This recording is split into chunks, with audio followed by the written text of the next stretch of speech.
सत्ता का दूसरा कार्यकाल और सवाल अभी विपक्ष से। सवाल तो उससे होगा जिसके हाथ में ताकत हो, जिसके हाथ में पुलिस हो, संस्थाएं हो और मीडिया जिसके सामने नतमस्तक हो। सवाल तो उससे होगा ना। हम लेकर आए खबरों का एक ऐसा शो जिसमें सवाल होंगे सीधे, बेलाग और बेबाक उनसे जो सवालों से बचते हैं, जिनके हाथ में ताकत है। बेबाक सिर्फ द लाइव टीवी पर। द लाइव टीवी, सच सबसे आगे। नमस्कार, आप देख रहे हैं बेबाक। मैं अभिसार शर्मा। दोस्तों, इस्राइल और फलस्तीन के बीच में गजा में इस वक्त जो संघर्ष चल रहा है, ऐसा लग रहा है कि दुनिया को मानो तीसरे विश्व युद्ध की तरफ ढकेला जा रहा है। मैं अब आपको एक वीडियो दिखाने वाला हूं जो शायद अब तक जो नया तनाव शुरू हुआ है गजा के अंदर, उसका सबसे निर्णायक वीडियो है। आपके स्क्रीन पर दोस्तों, इस्राइल के हवाई हमले में वहां पर एक बिल्डिंग तोड़ दी जाती है और इस बिल्डिंग के अंदर कई मीडिया संस्थान हैं। इसके अंदर अल जजीरा के भी ऑफिसेज थे। मैं चाहता हूं कि आप इस वीडियो को देखिए दोस्तों। सिहरन पैदा करने वाला यह वीडियो है और इसमें आप देख सकते हैं एक हवाई हमले में जिस बिल्डिंग के अंदर अल जजीरा का ऑफिस था, उसे तोड़ दिया गया। अब आप एक दूसरे एंगल से दोस्तों इस हमले को देखिए। इसके अंदर आप देख सकते हैं एक हवाई हमला होता है और फिर यह बिल्डिंग जो है वो धड़-धड़ाकर गिर जाती है।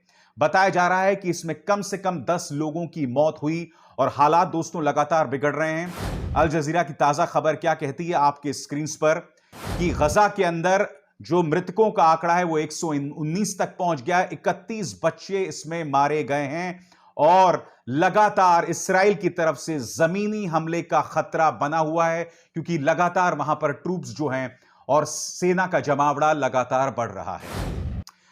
दोस्तों, अगर तो ये दो पक्षों की तरफ एक संघर्ष होता तो बात समझ आती, मगर यहां पर इस्राइल अपनी बेजा ताकत का इस्तेमाल कर रहा है और मैं ही नहीं समझ पा रहा हूं कि एक ऐसी बिल्डिंग पर हमला करना जहां पर मीडिया संस्थान थे, जहां पर अल जजीरा था, क्योंकि अल जजीरा जैसे कि आप जानते हैं कि मध्य पूर्व का सबसे बड़ा मीडिया समूह है, कतर बेस्ड मध्य पूर्व का सबसे बड़ा मीडिया समूह है। और ऐसे में अल जजीरा पर हमला करना जो है किसी की भी सोच से परे है।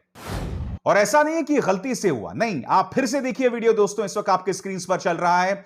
यह साफ बता रहा है कि इस्राइल ने जानबूझकर प्लान करके अल जजीरा के ऑफिस पर हमला किया और इससे पता चल रहा है कि इस्राइल के इरादे क्या हैं। आज मैं कुछ सवाल पूछना चाहता हूं, आखिर भारत सरकार इस पर चुप क्यों बनी हुई है? क्योंकि देखिए, अगर तो ये दोनों पक्षों की तरफ से संघर्ष चल रहा होता जिसमें एक दोनों को बराबरी का नुकसान हो रहा तो बात समझ आती, मगर इस बार जो संघर्ष हुआ है उसमें इस्राएली सेना वहां के बच्चों, औरतों पर लगातार हमले बोल रहे हैं। न जाने इतने कितने वीडियोस आ रहे हैं जिसमें गजा के अंदर इस्राएली सेना घुस रही है, परिवारों को घसीट कर बाहर ले रही है। ऐसे ढेरों वीडियो सामने हैं, इनमें से आप कई द लाइव टीवी पर देख चुके होंगे। मैं ये समझना चाहता हूं कि आखिर भारत सरकार इस पर खामोश क्यों है, और खामोश है तो है, उल्टा भारतीय जनता पार्टी इस वक्त इस्राइल का समर्थन कर रही है। मुझे कोई आपत्ति नहीं है दोस्तों, क्योंकि अटल जी की सरकार आने से पहले, अटल जी की सरकार, जब अटल जी 1998-99 में प्रधानमंत्री बने थे, उससे पहले इस्राइल को इतनी तरजीह भारत में नहीं दी जाती थी। अटल जी के प्रधानमंत्री बनने के बाद जो है, मुझे याद है इस्राइल के प्रधानमंत्री भारत आए थे और उस पर बहुत जबरदस्त प्रदर्शन हुआ था बोट क्लब और उसके आसपास, क्योंकि मुझे याद है मैं उस वक्त बीबीसी में काम कर रहा था और जब इस्राइल के प्रधानमंत्री आए थे उसका बहुत बड़ा विरोध हुआ था।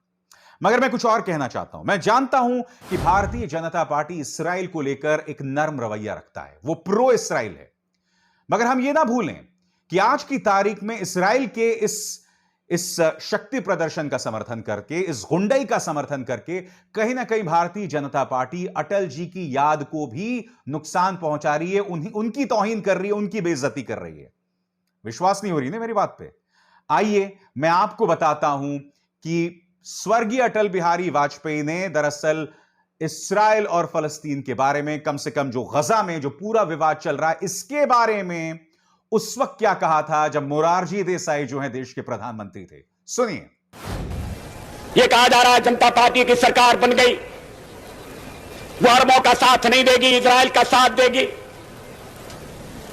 आदरणीय मोरारजी भाई इस स्थिति को स्पष्ट कर चुके हैं। गलतफहमी को दूर करने के लिए मैं कहना चाहता हूं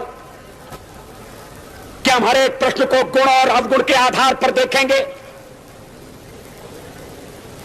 लेकिन मध्य पूर्व के बारे में यह स्थिति साफ है कि अरबों की जिस जमीन पर इजराइल कब्जा करके बैठा है, वो जमीन उसको खाली करना होगी। वो साफ तौर पर कह रहे हैं कि हम मुद्दों को संबोधित करेंगे उसके मेरिट्स पर। मैं ये समझना चाहता हूं एक ऐसे मौके पर जब इस्राइल लगातार हमला कर रहा है, फलस्तीन को नुकसान पहुंचा रहा है, वहां की जनता पर अत्याचार कर रहा है, तो भारत सरकार क्यों नहीं इस पर कड़ा रुख अख्तियार करती? चलिए मैं मान लेता हूं कि आप इस्राइल की आलोचना नहीं करना चाहते, मगर कम से कम फलस्तीन को जो नुकसान पहुंच रहा है, वहां की जनता को जिस तरह से नुकसान पहुंचाया जा रहा है, उस पर तो आप कुछ कहिए। आप भूल गए कि स्वर्गीय अटल बिहारी वाजपेयी ने क्या कहा था? अटल जी ने तो साफ तौर पर कहा था कि इस्राइल को गजा की उस हिस्से को खाली करना पड़ेगा। ये अटल जी के शब्द हैं। तो भारतीय जनता पार्टी अटल जी का किस तरह से तौहीन कर सकती है, बताइए। दोस्तों, आज जो दूसरा मुद्दा मैं आपके सामने लेकर आया हूं वो ये है कि किस तरह से भारतीय जनता पार्टी और आरएसएस चाहती है कि कोरोना को लेकर इस वक्त जो देश में जबरदस्त नुकसान हो रहा है, उसे हम सकारात्मकता से भूल जाएं। मैं आपको बताऊंगा कि मोहन भागवत ने इस मुद्दे पर क्या कहा है, मगर उससे पहले दोस्तों मैं कुछ खबरें आपको दिखाना चाहता हूं जो इस वक्त आपके स्क्रीन पर है। दोस्तों, आपके स्क्रीन पर यह दैनिक भास्कर की खबर है। वो क्या कह रही है कि उत्तर प्रदेश में गंगा किनारे के 27 जिलों से उन्होंने ग्राउंड रिपोर्ट की है और 1140 किलोमीटर में 2000 से ज्यादा शव। विभत्स नजारा है दोस्तों, यह है उनकी खबर। शर्मसार हुई गंगा, आपके स्क्रीन पर क्या कह रही है, क्या कह रहा है ये खबर आपके स्क्रीन पर मैं पढ़ के सुनाना चाहता हूं। गंगा की पवित्र धारा में बहकर वो मृत आत्माएं तो पवित्र हो गई, लेकिन कोरोना में मौत का आंकड़ा जो है वो लगातार बहता जा रहा है, बढ़ता जा रहा है। जी हां, उत्तर प्रदेश के 27 जिलों में बहती मां गंगा की धाराएं शायद यही दर्द बयां कर रही हैं कि किस तरह से गंगा जो है दूषित हो रही है। 27 जिलों से ग्राउंड रिपोर्ट्स किए दैनिक भास्कर में, जिसमें गंगा में कम से कम 2000 शव जो हैं वो बरामद हुए हैं। मैं ये समझना चाहता हूं मोहन भागवत से कि क्या आप ये समझते हैं कि हम फिर भी सकारात्मकता दिखाएं? और अब एक और खबर दिखाता हूं दोस्तों। दिल्ली पुलिस ने 12 लोगों को ये पोस्टर्स लगाने के लिए गिरफ्तार किया है जो सक आपके स्क्रीन पर है। और ये पोस्टर्स क्या कहते हैं? मोदी जी, हमारे बच्चों की वैक्सीन विदेश में क्यों भेज दिया? यानी कि आज की तारीख में वो मां बाप जो अपने मृत बच्चों के लिए शोक जतलाना चाहते हैं, सवाल करना चाहते हैं, आप उनको गिरफ्तार कर लेंगे? आप वो संदेश भी नहीं देने देंगे और फिर आप देश को कहते हैं आप सकारात्मक होइए। मैं चाहता हूं कि आप सुनिए मोहन भागवत क्या कह रहे हैं, क्योंकि मोहन भागवत जो कह रहे हैं 50 सेकंड का उनका यह बयान है। इसमें बहुत सी ऐसी चीजें हैं जो तथ्यों से दूर है, कोसों दूर है। सुनिए वो क्या कह रहे हैं। हम हार की चर्चा में बिल्कुल रस नहीं रखते, क्योंकि हमारी हार नहीं होने वाली है।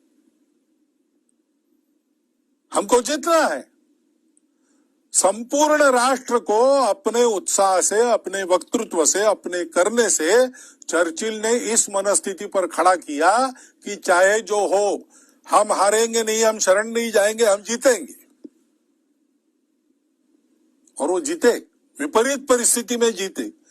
उस समय का डाटा अगर फीड करते कंप्यूटर में, तो कंप्यूटर कहता कि इंग्लैंड बेचिराग हो जाएगा।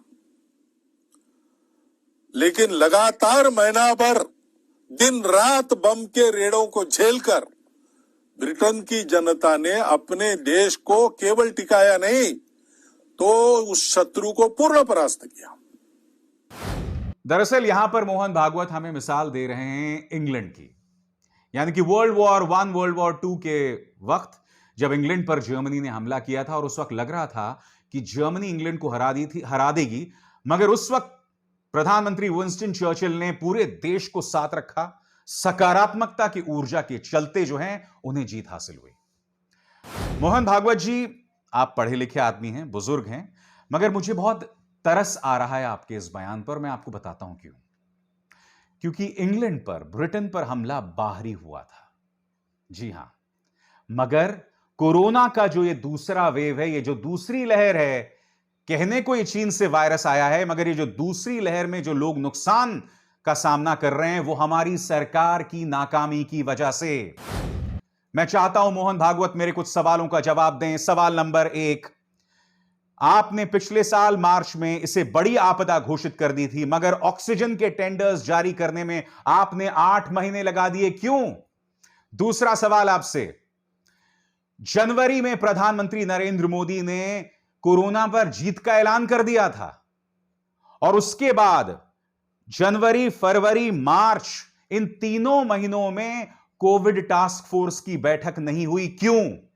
और फिर आप राज्य सरकारों पर दोष मढ़ते हैं इसका। मैं यह समझना चाहता हूं क्यों। इसके अलावा वैक्सीन्स को लेकर आपको सिर्फ 2 वैक्सीन्स नहीं, शुरू से ही 5 वैक्सीन्स के कॉन्ट्रैक्ट्स, टेंडर मंगवाने चाहिए थे, आपने इतनी देरी लगा दी। आपने 5 वैक्सीन्स के लिए अभी हाल ही में 12 अप्रैल को जो है वो टेंडर्स मंगवाए थे। मैं ये जानना चाहता हूं कि दूसरी लहर जो है कोरोना की, भागवत जी, ये है इस सरकार की नाकामी के चलती है। कोई बाहरी हमला नहीं था, यह हमारी आंतरिक कमजोरी थी। और जब देश त्राहिमाम करता है तो आप पहली बात तो उन लोगों को गिरफ्तार करते हैं जो ये कहते हैं कि मोदी जी हमारे जो वैक्सीन हैं आपने विदेशों में क्यों भेजे। दैनिक भास्कर की खबर फिर देखिए आपके स्क्रीन पर दोस्तों। 27 जिलों में 1000 किलोमीटर में 2000 लाशें। कोई जवाबदेही है? मैं आपको बताना चाहूंगा दोस्तों, विपक्ष के नेता राहुल गांधी ने भी इस मुद्दे पर हमला किया है। उन्होंने क्या कहा है आपके स्क्रीन पर। जो कहता था गंगा ने बुलाया है, उसने मां गंगा को रुलाया है। जी हां, यही दैनिक भास्कर की खबर का हवाला देते हुए कि गंगा किनारे 1140 किलोमीटर में 2000 से ज्यादा शव पर राहुल गांधी का करारा हमला मोदी सरकार पर। और बात तो सही है ना, प्रधानमंत्री ने कहा था ना कि ना मुझे किसी ने बुलाया है, ना मैं यहां आया हूं, मुझे तो मां गंगा ने बुलाया है। तो यह इज्जत दी जा रही है मां गंगा को? बताइए। यह देश इस वक्त जिसे कहते हैं ना, खतरा यह बना हुआ है कि तीसरा वेव आ सकता है, तीसरी लहर आ सकती है, मगर अब तक हम नहीं जानते कि सरकार उसकी तैयारी में क्या कर रही है। सबसे दुख की बात यह है कि शहरों में इस वक्त हालात सामान्य हो रहे हैं, दिल्ली में हालात सामान्य हो रहे हैं, मुंबई में हालात सामान्य हो रहे हैं, मगर आप गांव की तरफ जाइए, गांव में नए तरीके से विस्फोट हो रहा है। लोग बीमारी से मर रहे हैं और सरकारें उसे कोरोना का नाम नहीं दे रहे हैं। जी हां, ताकि आंकड़ों को छिपाया जा सके। इस देश की आत्मा बसती है गांव में। आप गांव में बसने वाले लोगों के साथ इतना बड़ा अत्याचार आखिर कर कैसे सकते हैं? ये तमाम सवालात हैं जिनके जवाब दिए जाने बेहद जरूरी हैं। मैं उम्मीद करता हूं दोस्तों कि मोदी सरकार कोरोना को लेकर थोड़ी जिम्मेदारी भरे रवैये का परिचय देगा, क्योंकि अब तक जो उनका रवैया रहा है वो निहायत ही शर्मनाक रहा है।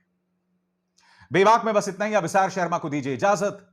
नमस्कार। द लाइव टीवी, सच सबसे आगे।